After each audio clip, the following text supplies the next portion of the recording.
Well, hello, I'm Janet Morana, the Executive Director of Priests for Life. Welcome to our program. Well, today is a exciting day because my guest today is someone who had a lot to do with the passage of that beautiful, beautiful heartbeat bill in Texas, something the whole pro-life movement, we are celebrating. Hallelujah. A bill was passed and a governor signed it into law. So we are just thrilled. Well, joining me today is John Seago, and he is the legislative director for Texas Right to Life. And there's a lot more to say about John, which I'm going to let him do personally. So, John, welcome to the program. Yeah, absolutely. Thanks for having me. Well, start by telling everybody your background, like what led you up to helping with this heartbeat bill. Let's go back. Where did you Yeah. start out to get to that point? Well, I've served as the legislative director for Texas Right to Life for over 11 years now and have worked with this organization as we have tried to find new ways to protect innocent human life. And Texas is a very pro life state, but we are also a big state and we have very vocal opponents in the abortion industry, very vocal opponents in the Democratic Party. And so it is always a struggle to pass life saving legislation in Texas, but I've had the privilege of working with Texas Right to Life for over a decade now, and we've had some great victories, but nothing tops what we were able to accomplish with our state senators and legislators this last year last year in 2021 with the Texas Heartbeat Act. That is really the kind of crown achievement of Texas Right to Life and the pro-life movement here in Texas. Well, you also did have something to do with the dismemberment bill over there, too, didn't you? Yeah, so my organization is known for being bold.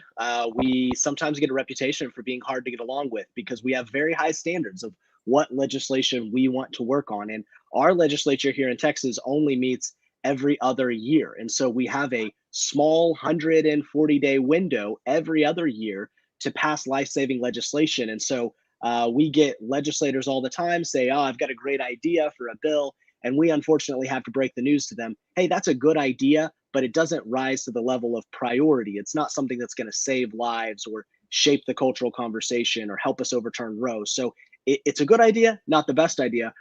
Whenever we do that, we always promote very bold legislation. And one of them was the dismemberment abortion ban that after years and years, 4 years of fighting in court, the Fifth Circuit finally said we could is constitutional and is upheld. Now that was entirely lost in the headlines because it was during the Texas Heartbeat Act enactment, and so everybody's been paying attention to that. But Texas does have some great pro-life bills that we've been able to work on, and we're just happy that all of our legislators are still being bold and still ready to fight for life. Well, and a lot of people realize that this whole heartbeat bill concept has been around for over a decade. In fact, a good friend of mine, Janet Porter, up in Ohio, she was one of the people who originally came up with this whole idea of creating a bill that once you could detect a baby's heartbeat, you couldn't abort the child.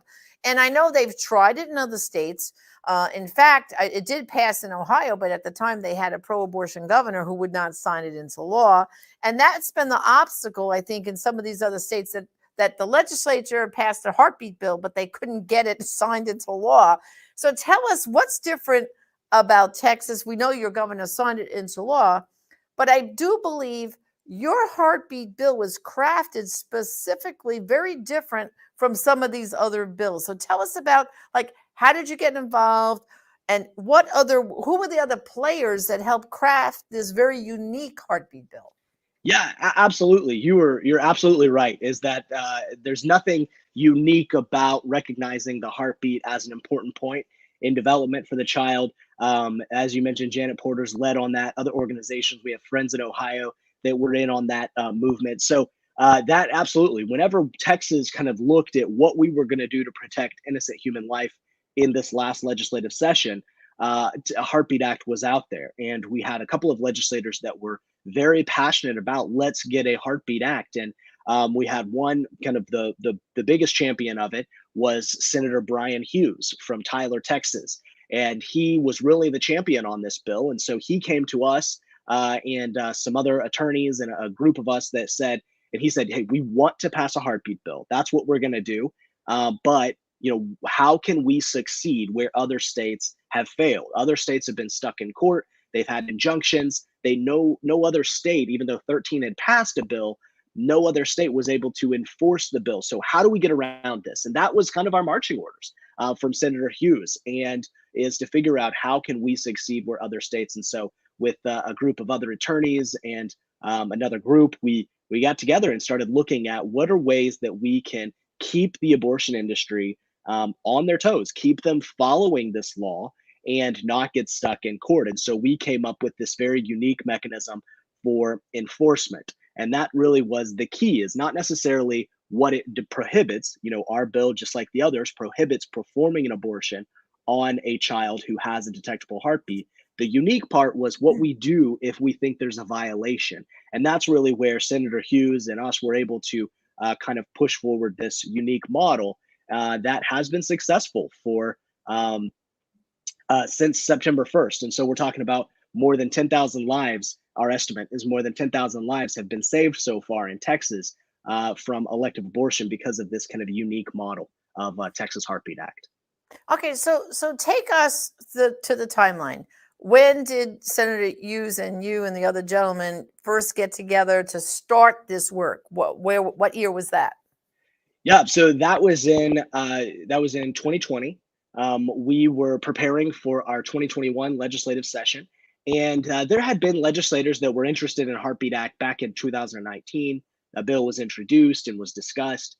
Didn't get a hearing, didn't get moving, and there were still concerns about how can we succeed where other states, have run into the brick wall of the federal judiciary. And so Senator Hughes kind of took this to heart, and in the interim, during 2020, he was really kind of trying to figure out how do we do this. And then in November of 2020, Senator Hughes had an interim hearing, and he's the chair of our State Affairs Committee, and he had this hearing, and the question was, what can we do to protect innocent human life? And he specifically asked in the hearing charge, bills like fetal heartbeat bills. And so we had a hearing, and this was 2020, November. So we were on Zoom. Unfortunately, we weren't in person in our great capital like we usually are. And we had a hearing, and he asked each individual, a couple of pro-life groups were there, some experts, medical experts were there. And he, asked, what can we do? Would you support a Heartbeat Act? How can we succeed where these other states haven't? And so, all the groups were very, kind of realized he was serious about this. He really wanted to champion this issue. And so after that November hearing, we got kind of went back to our notes and went back to our drafts and kept working. And then January of 2021, we had our session began. And that's when Senator Hughes was able to file and roll out his bill that had kind of had this unique idea of the law is not going to be enforced by our attorney general. It's not going to be enforced by district attorneys. It will be enforced by private causes of action. Individual pro-lifers could sue the abortion industry if they have evidence that the law has been broken. And that way, that the only time we get to talk about whether this law is constitutional or not will be in that context of an abortionist has violated the law and is sued, and now the abortionist gets to say, oh, this law violates Roe v. Wade in the first place. And it would be in a state court rather than a federal court. And we think that was a more proper venue because we have a long history in the last decade of passing bold pro-life laws and then them getting blocked by federal courts. And so this was Senator Hughes and a couple of others' kind of unique effort to make sure that we have a bill that actually saves lives while, highlighting the humanity of the child. They have a heartbeat. Right. And so let's just delve into the enforcement a little bit more, because you know why? When you think about, because I still get this question to this day, under President Bush, they passed that great Born Alive bill, right? Mm-hmm. But the problem with the Born Alive bill was there was no teeth to it, no enforcement, right? Yeah. And that's why now they're still struggling trying to pass another Born Alive bill. And as we know, Pelosi's got that all blocked and it's sitting on the shelf. And the average pro-lifer out there across the country, they scratch their head like, well, what happened? I thought we did that with Bush. What happened? Why is, and it is this enforcement piece that is so important. But just give us a few examples. Like, so for example, this law has been already in effect now for several months. Has any private citizen tried to prove that an abortion clinic didn't follow the law? Like, what's happening there on the ground, so to speak? You know? Yeah, so this was, I mean, to be honest, this was a new approach, and so it was a trial run of sorts, and we weren't exactly sure, how this was going to work, and we knew that all the tools were on the table, but we were willing to try it and to see how the abortion industry would react, and then whether we could successfully bring lawsuits if they did violate the law. And so what has happened is the law says if you have evidence that anyone has broken this heartbeat act, they performed an abortion on a child who has a detectable heartbeat, or if someone has aided and abetted in an illegal abortion, in that case, they could be liable. They could be sued by an individual citizen. And that's not unique. We kind of use that in other public policy areas. Medicaid fraud, for example. If you go to your doctor's office or if you work for a doctor and you overhear some things or you see some evidence that he may be committing Medicaid fraud, you have a right to go to court and to sue that doctor. And you get money, a percentage of what is proven that he was, smuggling, tax funding, or illegally being reimbursed for services. So this kind of idea of private causes of action is not really unique. It's just unique in this context of the abortion fight. And so we put that in the law that regular citizens have this opportunity and this standing. And we really didn't know if we were going to be able, or if the abortion industry was going to comply. And so my group, Texas Right to Life, we created a whistleblower website because we didn't know where we were going to be. So I wanted to make sure the abortion industry knew we're watching very closely. We're going to see if you follow this law or not. So we created a website. We started promoting this idea after the bill passed, and the abortion industry actually responded by suing me personally and Texas Right to Life in 14 different lawsuits. We had 14 different lawsuits in state court saying that we were violating their constitutional rights to abortion by promoting Senate Bill 8, the Texas Heartbeat Act. And so what we saw was that was the industry's response. They actually said we're forced to comply with the law, even though the Attorney General's not knocking on our door, even though the medical board or our Health and Human Services Commission isn't, sending us letters telling us to comply with the Heartbeat Act. We feel like we have to follow because we don't want to be sued. That's too much of a liability. It's too risky for them to continue business as usual. And so the abortion industry voluntarily followed the law just because they didn't want to get sued, because my group had made it very clear we were watching closely. And so that's been the situation since September 1st, is the abortion industry is not performing an abortion on children who have a detectable heartbeat, which is around after 6 weeks. And so that's what we've seen here in Texas every day. Now, there was one abortionist who wrote an op-ed saying, I broke the law. And he was very vague about it, but he said, I broke the law. And 3 individuals sued him. Those cases haven't gone anywhere. 2 of the individuals that sued him were not pro-life. They were really just kind of taking the legal bait, so to speak. And in their filings, they said, we're pro-choice. We just want to get some lawsuits in kind of the system so we can go ahead and get the Texas Heartbeat Act declared unconstitutional. So it was kind of an inside job kind of thing. But so far, we only know of one pro-lifer, truly pro-life activist in Texas who has tried to file a lawsuit against an abortionist. And mostly we don't see a lot of cases because the industry is complying. They're following the law and thousands of lives are being saved because of it. So that's the biggest thing that Texas Right to Life is celebrating. That's right. So tell us, what's that Watchdog? What's the webpage for that Watchdog website? Yeah, so we ended up taking it down. It was unnecessary. We actually had, we got kicked off of our web server. GoDaddy canceled us because of our pro-life activism. A couple of other servers kicked us off. And so our, bless our IT guys, they had quite a year last year. We had cyber attacks on that site, 24/7, more than 1 million cyber attacks a day.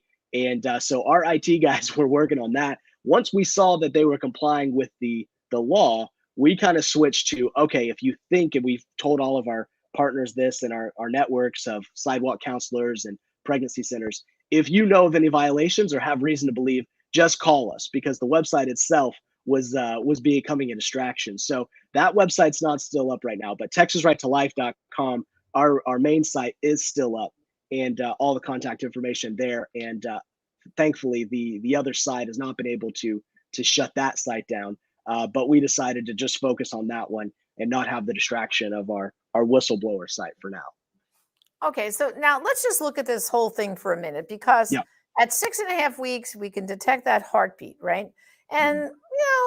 most women, they're about 4 or 5 weeks pregnant when they're with that EP pregnancy stick and they know they're pregnant, right? So it's Mhm. we're almost hovering around the same time Yeah. frame.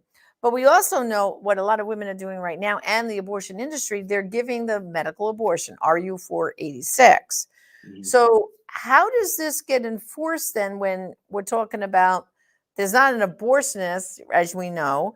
First of all, in order to dispense the pills, you don't even have to have a doctor anymore now that the Biden administration loosened the FDA rules on, RU486. Right. Um, it's ridiculous. So now, basically, the women of Texas can go into an abortion clinic, say they're going to get a test to see if they're pregnant or not.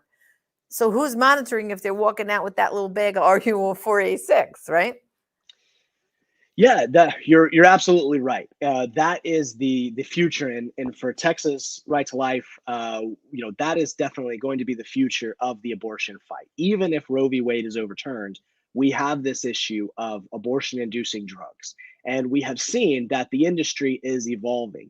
No longer are we going to have the days of Planned Parenthood on the corner, with a brick and mortar presence. It's going to turn to apps, to websites, and we've already seen that. And that's actually one good thing that has been we've experienced in this last year is we're kind of getting a glimpse of what a post Roe v. world is going to be like. We have had a preview here in Texas for the last 4 months, kind of a preview of an abortion-free state or an abortion provider-free state.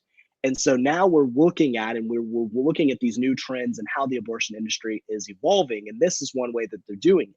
They've created these apps, they've created these websites where they will mail abortion inducing drugs directly to women. And as you mentioned, the FDA is just willingly enabling them to move to this type of model.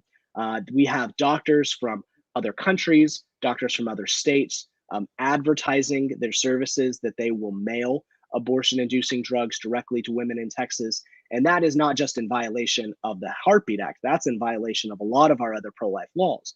But that's actually why we really think this private cause of action piece is important, is because even moving forward into the post Roe world, we're going to need more legal tools on the table to hold these individuals accountable. These individuals who are promoting death, who are promoting a dangerous activity, and who ultimately make money off of taking the life of an innocent child. We need more legal tools on the table rather than just relying on our district attorneys, who I live in Austin, Texas. So our district attorney is a Democrat, and they ran on a pro-abortion platform whenever they were asking to get elected. I know that's the case in many of these cities where there's abortion providers. And so we need this private cause of action. So a group like mine, or some of your audience who are pro-life activists, they have the tools that if they have evidence of the abortion industry breaking the law, they can themselves be involved in the solution to hold them accountable. And so that's why that's really important.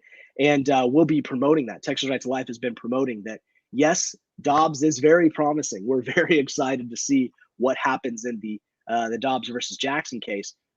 But overall, the pro-life movement needs to think strategically of how are we going to continue to save lives, continue to fight the abortion industry in this kind of new kind of front of the battle, which is, as you mentioned, abortion-inducing drugs. And so that's going to take some innovation. That's going to take some kind of maybe stretching with what we're comfortable with. A lot, even some pro-lifers don't like this idea of private citizens suing individuals to hold them accountable to our pro-life laws. But these are the types of innovations, the types of questions that the movement's going to have to face, even if Roe v. Wade is overturned. Well, you know what, John, I really think too, this is going to have to change the strategy of the activists who are sidewalk counselors in Texas and those praying outside the abortion clinics in Texas, because again, maybe we need to have signs that say, if you've just received chemical inducing, abortion drugs, we can sue you for taking them. Beware. No, because Right. when you think about it, if you see the woman coming out with that little brown bag, you know what she's got. She's Yeah. got RU46 in there. She's already taken pill one. And maybe we need to have signs about abortion pill reversal. You could, if you change your mind, we can help you, and you won't get sued now for Yeah. destroying the life of that baby. So when you say strategies, I think these are the conversations that have to be held now, Mm-hmm. because to me, the whole chemical abortion thing,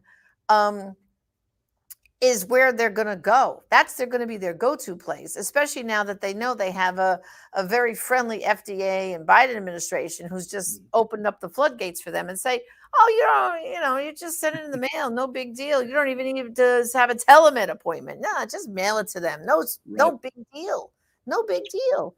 Right. I mean, for goodness sakes, I can't even get a prescription of antibiotics without going to see a doctor. But now they can get the abortion inducing drugs like 1, 2, 3, snap your fingers. So, I mean, I agree with you. I think there's got to be discussions in the pro-life movement that this is where they're going to go. And we've got to have our messaging for outside these abortion clinics, and especially there in Texas, where they can, scare some of these people into, you better not go in there and get a chemical abortion pill because we could sue you. Yeah. Scare them that you don't want to do that. We'll come to us. We'll help you. Right. Yeah, yeah, absolutely. And this is really kind of why we've been so thankful for this last 4 months of experience, is because at Texas Right to Life, we've been asking, how do we create a kind of a pro-life state, even if our state is abortion free? How do we create a system, like you're saying, where women know their options? They know that they have better, better places to go, better services to receive. So we've been building that for the last since 2013, or sorry, 2003. We've been building that network of social services like pregnancy centers and adoption agencies.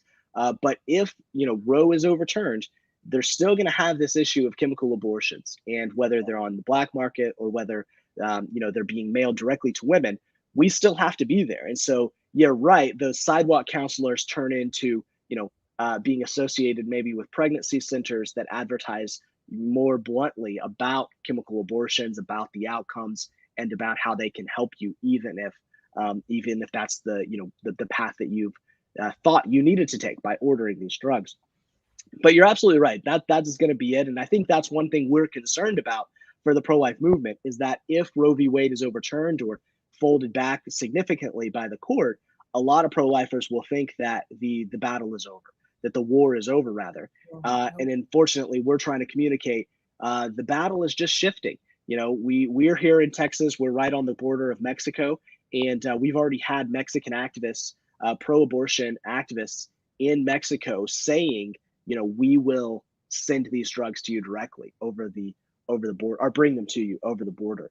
And so the pro-life movement is going to have to look at some public policy solutions that we typically don't turn to, and to stop these illegal activities that yes, it's breaking the law, but more importantly, at the end of the day, there's a life in question. There's a life at stake, a preborn life, and there's a woman whose health is being jeopardized by this really dangerous behavior. And unfortunately, the FDA is putting their stamp of approval on this. But you're right. Pro-life movement has a lot to work on, supporting women and dealing with these new threats of chemical abortions. Yeah, and what we know from Rachel's Vineyard and Silent No More is that the women who do have the chemical abortion, they're coming to healing quicker because they're more traumatized, because they become the abortionist by directly taking the pill, and then their bathroom and bedroom become the abortion clinic. There's no blame game. They can't blame the abortionist. They can't, every time they drive by that clinic, get that uneasy feeling, oh, I can't go down that street. That's where I killed my baby. No, it's being done in their home. And so, and they're seeing the remains of the child, and they're panicking. They don't know what to do.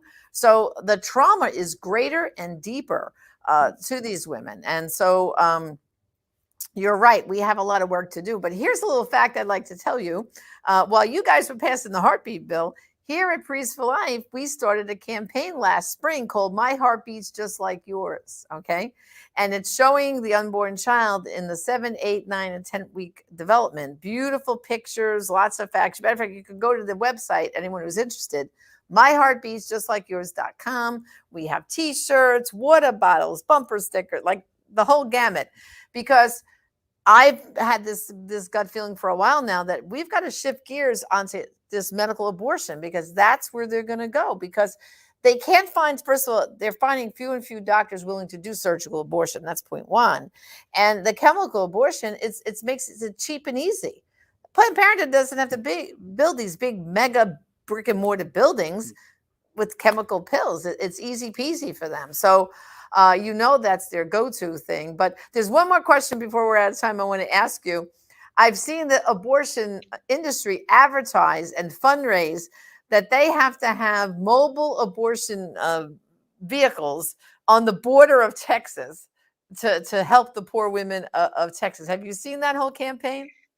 Yes, unfortunately, we've been tracking how the abortion industry is adapting to the Texas Heartbeat Act, and just as I said, we have to innovate to save lives. You know that the forces on the other side are innovating to take lives, and so unfortunately, there's been a lot of these types of innovative approaches to taking life. Yeah. Well, I'll tell you, John, I have to applaud you and your team in Texas. It's bravo, job well done. Thank you. And I want to thank you for joining me today. It's a pleasure to have you, and I'll see you in Washington next week, okay? Absolutely. Looking forward to it. Okay, God bless. Well, brothers and sisters, speaking of seeing you in Washington next week, John and a whole team of folks, including even Senator Brian Hughes, are going to be at the DAR Constitution Hall the day of the March for Life that morning at 8:30 a.m. We will have an interdenominational prayer service where we're going to give awards to the people of Texas. And to these gentlemen, they're going to all be there, including Janet Porter. And we're honoring them and praising them and giving them a beautiful award. We're going to be praising and worshiping. So I'd love to see more people pour into Constitution Hall on Friday, January 21st. For the Catholics, there'll be a mass starting at 7:30 a.m. with Bishop Coffey, the main celebrant. And then the prayer service kicks off at 8:30 with a beautiful Christian singer. And you can go to priestforlife.org/March for Life for all our activities. But I want you to be there and praise with us this great step forward for the pro-life movement with this heartbeat bill in Texas. Join us there to congratulate Texas and these people who work so hard to make this become a reality. So hope to see you there. I'll be there, and I can't wait all to join us. And of course, finally, just go to myheartbeatsjustlikeyours.com, where you can order t-shirts and water bottles and all sorts of great stuff to continue educating everybody, no matter what state you're in, about that baby's heart beats. At 6.5 weeks, we can detect it, but just so you know, it starts beating at 3 weeks. So by the time we get to 6.5 weeks, that little heart's been beating millions of times. Let's save these babies. And remember, brothers and sisters, there are some abortions only you can stop, and some lives you'll only be able to save. Join me again next time. Thank you, and God bless.